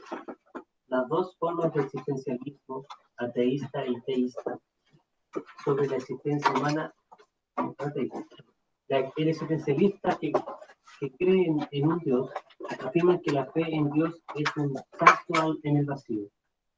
Un riesgo a tomar en cuenta. Uno de los promotores de estas ideas fue el filósofo danés Søren Kierkegaard.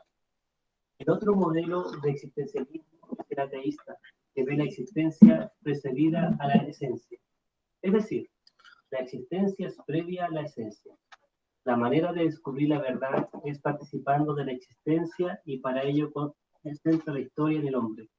Así que la historia se descubre a través del salto de la fe. En otras palabras, la filosofía del secularismo de la historia trata de buscar el significado de las cosas, contrario a la escritura que afirma que Dios ya les dio significado a las cosas. El hombre es recipiente del significado dado por Dios a todo lo creado.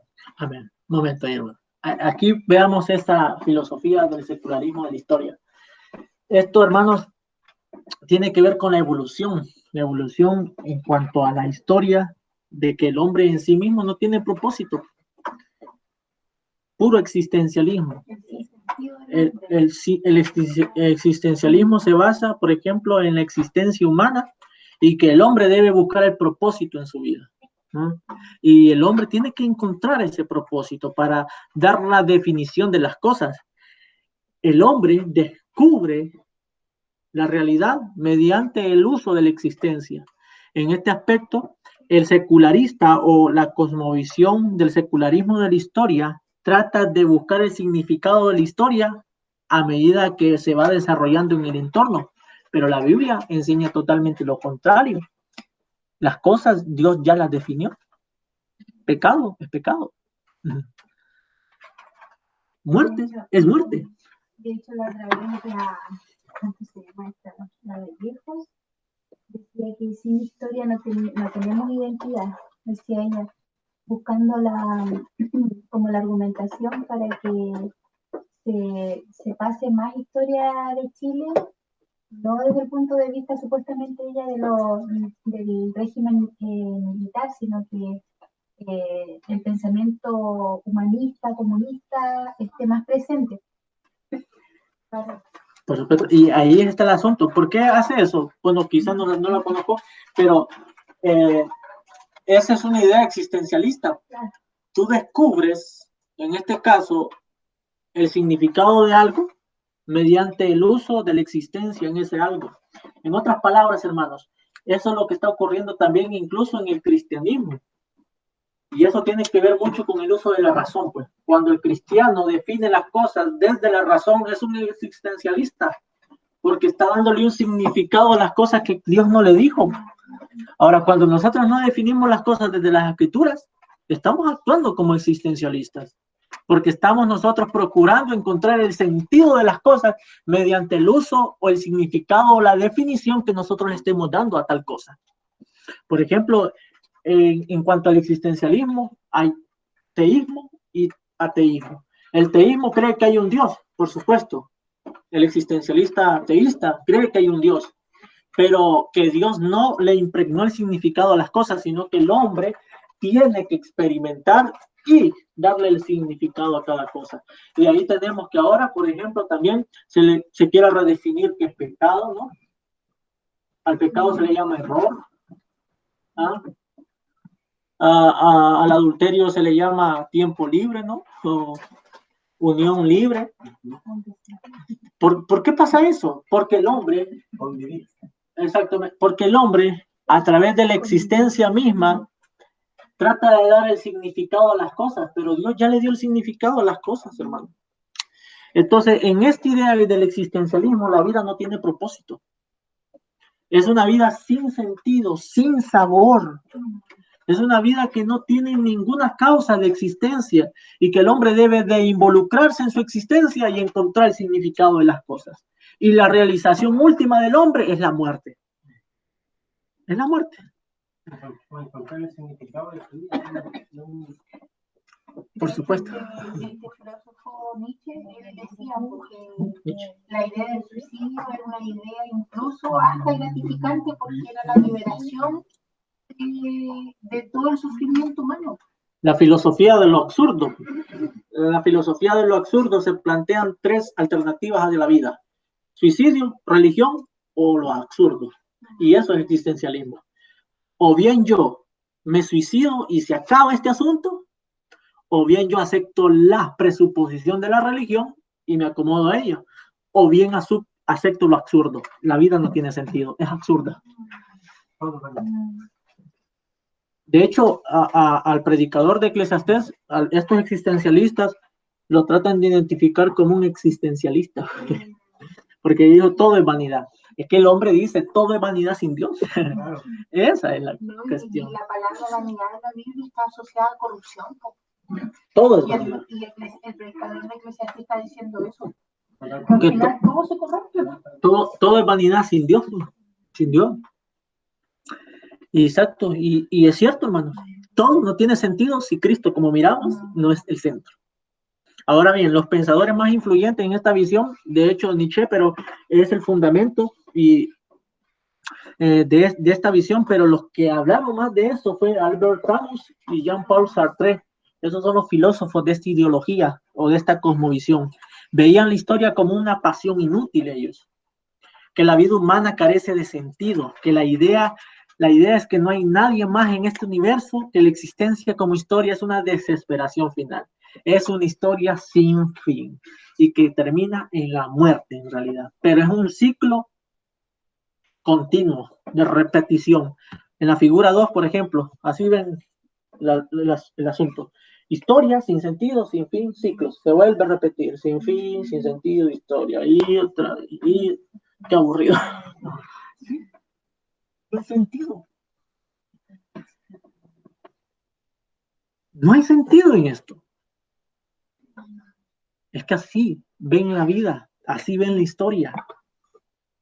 Por tanto, estos existencialistas no se basan en eventos históricos.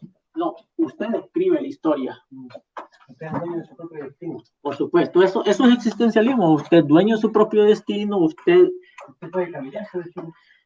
Eso, todo eso es existencialismo. Eso es existencialismo. ¿Por qué? Porque si algo tiene el existencialismo, que es propio del siglo XX, XIX, es que el existencialismo no se basa en presuposiciones históricas, sino que usted escribe su historia. Por ejemplo, eso se puede identificar incluso en el cristianismo. ¿Ah?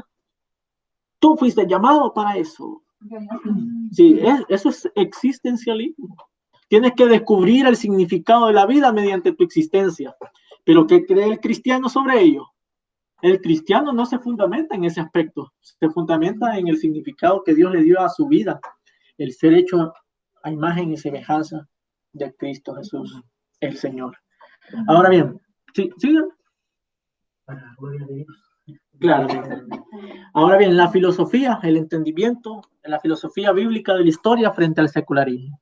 ¿Cómo deberíamos responder al existencialismo secularista de la historia?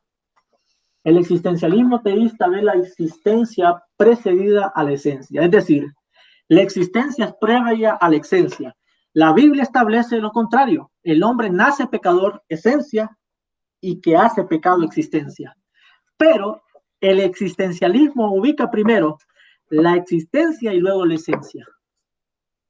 Y esto quiero que entendamos un poquito, hermano. Puede ser un poquito complicado, pero la Biblia, en esencia, establece que el hombre es muerto en delitos y pecados y que esa corrupción o esa vanidad y ese pecado se manifiesta en la existencia del hombre.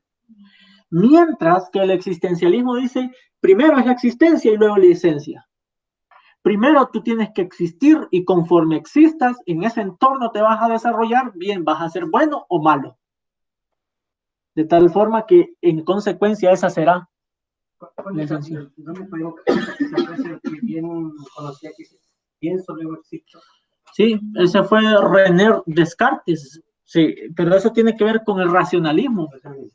Pero en el existencialismo surgió en contraposición del racionalismo de Descartes. El existencialismo se basa en la subjetividad, en el sentimiento, en la experiencia. Descartes se basaba en la razón. Siento, Sí, algo así. Siento y luego existo. Primero, en este caso, como ellos veían que la existencia es previa a la esencia, primero usted existe y mediante se vaya desarrollando en el transcurso de la vida, usted va mostrando su verdadera esencia. Porque el pentecostalismo igual tiene un poco especialista porque ellos basan toda su fe de acuerdo a la experiencia. Los testigos. Ellos sienten a Dios y de acuerdo sienten a Dios, ellos desarrollan su fe. Por eso el existencialismo trata de la subjetividad, pues. Es conforme tú en tu existencia percibas las cosas. Y en base a ello, entonces, tú muestras tu esencia. Bueno, lo que vemos hoy en día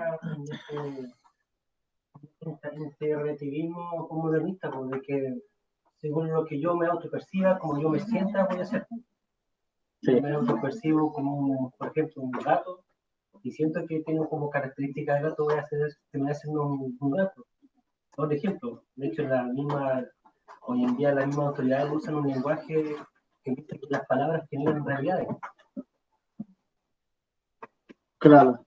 Pero ahí vemos entonces que ellos establecen primero la existencia, o sea, tú te desarrollas en el entorno, en tu existencia humana, y así como tú te desarrolles la esencia. Pero la Biblia establece, hermanos, que el hombre en esencia es pecador primero, y luego lo manifiesta ese pecado ¿en qué? En su esencia, pues en su vida, en su existencia, perdón. Hemos visto que el secularismo ve la vida como sin sentido. El existencialismo ofrece 3 soluciones para la existencia humana. Se conoce como la filosofía de lo absurdo. Las 3 soluciones son el suicidio, como hablé, la religión y la idea de lo absurdo. En cambio, el cristianismo tiene una sola respuesta y con ello una única solución, y es el evangelio. En palabras de R.C. Sproul, responde a tal pregunta de manera sucinta. Dice, ¿cómo deberíamos responder, dice Sproul, al existencialismo? Algo por lo cual estoy agradecido es que el existencialismo, dice Sproul, produce un terreno tremendamente fértil para la predicación del cristianismo, porque el cristianismo es muy optimista. Nosotros creemos que la existencia humana es significativa y que en el fondo lo es porque Cristo ha definido el significado de nuestra existencia. Entonces, al preguntarnos cómo deberíamos responder al existencialismo, la respuesta es simple, enfrentarlo con la esperanza del evangelio. Eso, la esperanza del evangelio, porque el existencialismo no tiene esperanza. La idea de lo absurdo. O te suicidas, esa vida sin sentido termina, o aceptas las presuposiciones de la religión, o vives en esa idea de lo absurdo? Nada tiene sentido. De hecho, es alarmante conocer las cifras de suicidio infantil juvenil en Chile. El líder en la OCDE está líder frente a varios países en el suicidio infantil. Pues claro, llena su mente de basura. Series, películas, un montón de cosas, las mismas familias disfuncionales, padres que están sin compromiso, encuentran sentido. Y el único camino que les va quedando, según ellos, es el suicidio. Si no encuentro sentido en esta vida, entonces ¿para qué vivo? ¿Para qué estoy? Claro. ¿Para qué estoy aquí? Eso es puro existencialismo. ¿Por qué? Porque el existencialismo se basa en el presente. En el presente. Por eso es existencialismo. La existencia humana en el presente. No hay nada más allá después de la muerte. La muerte es la realización última de la vida. Precisamente el existencialismo del secularismo en cuanto a la historia, al no encontrar sentido a la vida, no tiene propósito en sí. Sin embargo, el evangelio son las buenas nuevas de salvación para el alma. Evangelio que está cargado de propósito eterno. El evangelio es el único mensaje que puede dar esperanza a todo pecador, hermanos. Colosenses 1:23. Cristo en nosotros la esperanza de gloria. Es así como la filosofía de la historia del secularismo es propia de cada individuo. Cada uno tiene su historia, cada uno subjetivamente elige el destino de esta y por esa razón carece de sentido. Sin embargo, la filosofía bíblica de la historia no se basa en la experiencia del individuo. Es decir, el cristiano no debe buscar si algo es verdad en la experiencia, sino en el fundamento bíblico desde la creación hasta la consumación. Por otra parte, el existencialismo no solo necesita conocer la esperanza del evangelio, sino también el juicio por rechazar el evangelio. Citando de nuevo a Sproul, él dice que el existencialismo es un cobarde escapismo que rehúsa darle frente al hecho de que un día todo hombre tiene que enfrentarse a Dios y a un juicio eterno. Como todo acaba con la vida. Y no pasa eso hoy en día con personas que dicen, no, si uno muere y ya, listo, ahí acabó todo. Sí, eso es puro existencialismo. Aunque no se ubique con eso, no conozca el término en sí, esa es pura idea existencialista. Sí, la cosmovisión, claramente. Ahora bien, la filosofía histórica de la nueva era, para ir terminando. Aquí tenemos otra filosofía histórica. Secularismo por una parte, evolución, ¿verdad? Pero también tenemos la filosofía histórica de la nueva era. La nueva era, de carácter sincretista, ve la historia en términos de la conciencia humana como una transición evolutiva que desemboca a la autonomía. En dicha cosmovisión se cree que la historia ha pasado hasta ahora por 7 ciclos cósmicos o eras, que son Leo, Cáncer, Géminis, Tauro, Aries, Saturno y Piscis, siendo Piscis reemplazada por la era venidera, la del Acuario. La nueva era establece la era de Piscis como el tiempo del cristianismo, al que culpan de todos los males en el mundo. ¿Por qué? Porque Piscis, pescado, ¿no? Pez. Y ellos dicen que el mal de este mundo, los de la nueva era, son las religiones. Y más allá de ello, es el cristianismo. Por tanto, para la nueva era, nosotros estamos viviendo en la era de Piscis ahorita, que va a pasar a la era de Acuario. Y qué interesante, porque vamos a ver cómo ellos ven la era del Acuario. La era del Acuario reemplaza toda religión, especialmente la cristiana. Muchos son promotores de estas ideas, entre ellos la sacerdotisa Marilyn Ferguson, que vivió entre 1938 y 2008. En relación con la era de Acuario, con referencia al desarrollo de la historia, ella escribe, el que tras una era violenta y oscura, hablando de Piscis, la de Piscis, estamos entrando en un milenio de amor y luz. ¿Ah? La era de Acuario, la figura del aguador, que el antiguo zodiaco símbolo de la corriente que viene a apagar una antigua sed. ¿Qué es lo que enseña? Y hermanos, esta influencia está en el feminismo y en las ideas de hoy de corrientes, ideologías de género. Todo amor, todo lo amor, paz, benignidad, todo hermoso.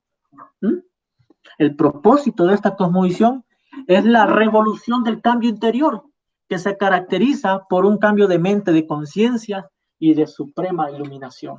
Ellos dicen, estamos viviendo en la era de Piscis. La era de Acuario es la era del amor, de la paz, el pacifismo y todo eso. A ellos le llaman el milenio dorado, ¿no? La luz de la realización. Por mencionar un ejemplo del caso de una película, por ejemplo, Matrix, es un ejemplo de la implicación filosófica de la nueva era. En la narrativa, ellos ven el mundo como un espejismo generado por una mente global. En otras palabras, el mundo que vemos no es el mundo real, según ellos. Otras veces es vista como una ilustración de la caverna de Platón, le llaman.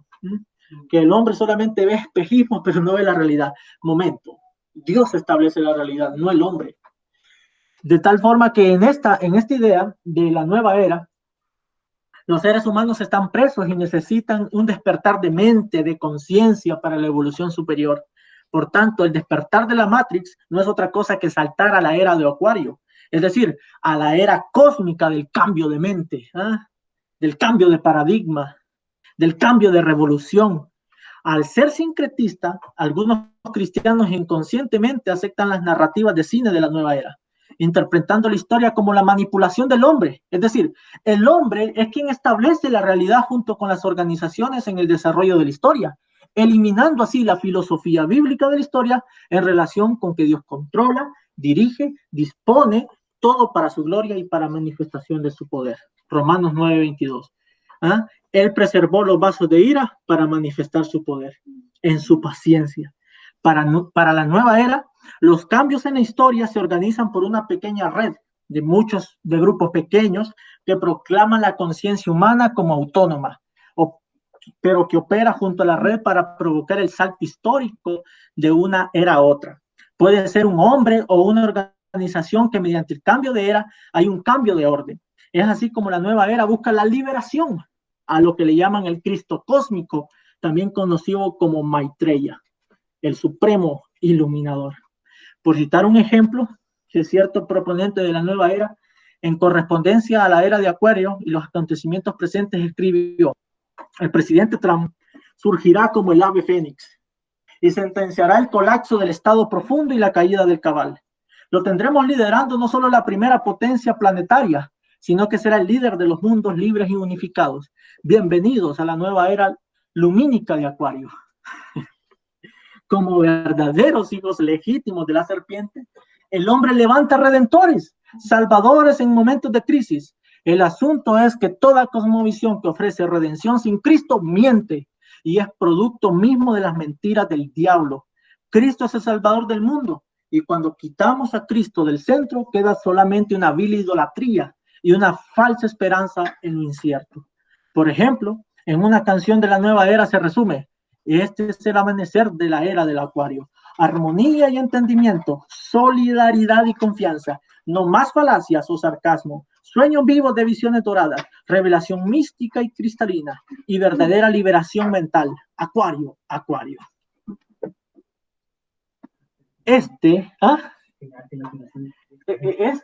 La nueva era es sincretista. La nueva era toma de los budistas, de los mahometanos, del cristianismo, de todo toma. Por eso es sincretista y ve el desarrollo de la historia en esos términos. ¿Cómo le el sincretismo en así? El sincretismo, hermanos, es la reunión de múltiples ideas contrarias tratando de unificarlas. El cristianismo es contrario al budismo. ¿Y cómo toman? Bueno, toman parte. Por ejemplo, ellos hablan del Cristo cósmico. Toman el ejemplo de Cristo, pero también toman a Maitreya, que es la maestra de los budistas. Nota que toma de aquí, toma de allá para simpatizar con la gente. Hay un documental que se hace el tiempo que se llama Say Gay, algo así. Se suponía que trataba de mostrar a Cristo como que en todas las eras siempre fue, en muchas civilizaciones era Cristo el mismo. Entonces, por ejemplo, ellos hablaban de, no sé, en el Antiguo Testamento, José era como el Cristo porque fue vendido, fue un liberador. equivoco, y hacían como nombrando distintas Claro. religiones, como El Salvador, que era el mismo Jesús. El mismo Jesús, claro. Y de hecho, esa nueva era, todas las religiones son lo mismo. Pues. Son lo mismo todas las religiones para ellos. Pero eso, hermano, es puro sincretismo. Pero ¿cómo ven y establecen la historia? Estamos en la era de Piscis, pero vendrá la era de Acuario. Y de hecho, ellos ahora van a tocar bien fuerte. Porque, por ejemplo, yo estoy en varios grupos por el tema de esto de la vacunación y eso.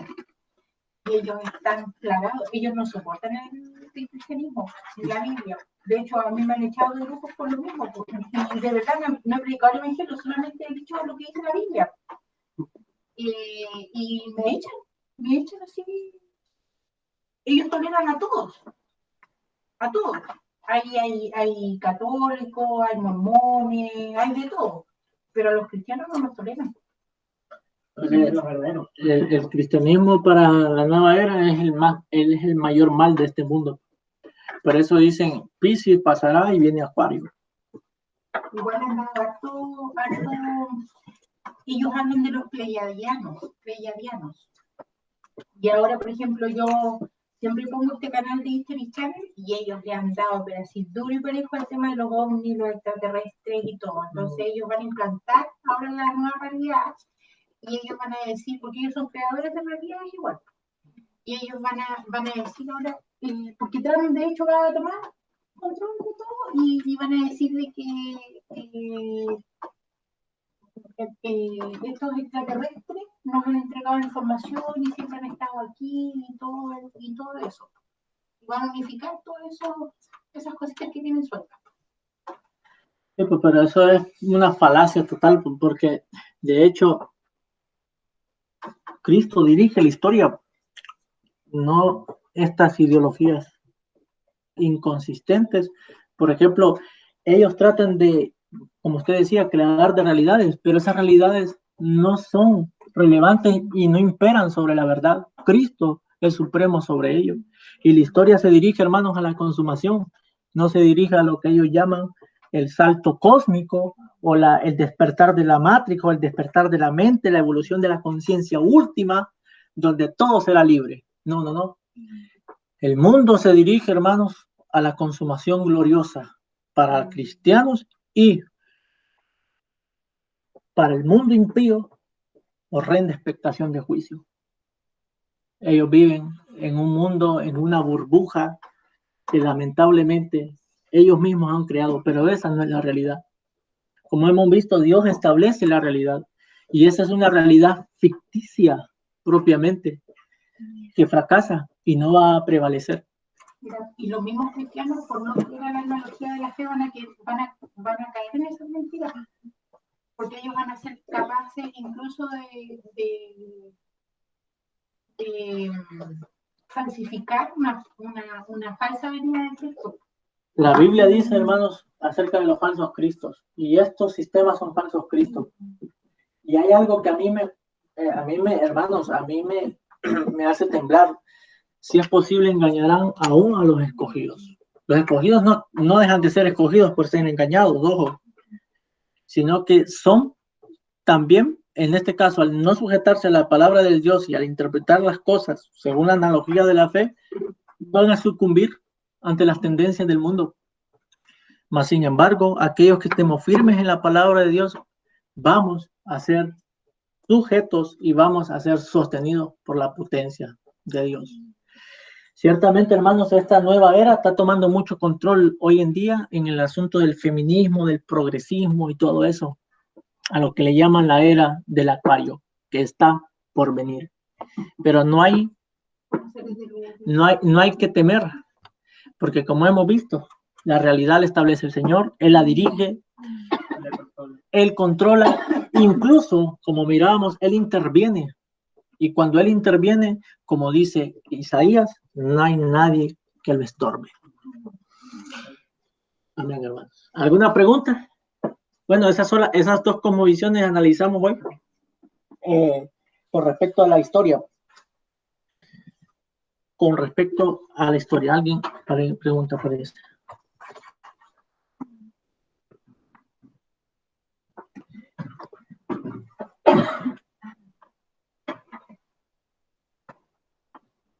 existe tal era, no está escrito.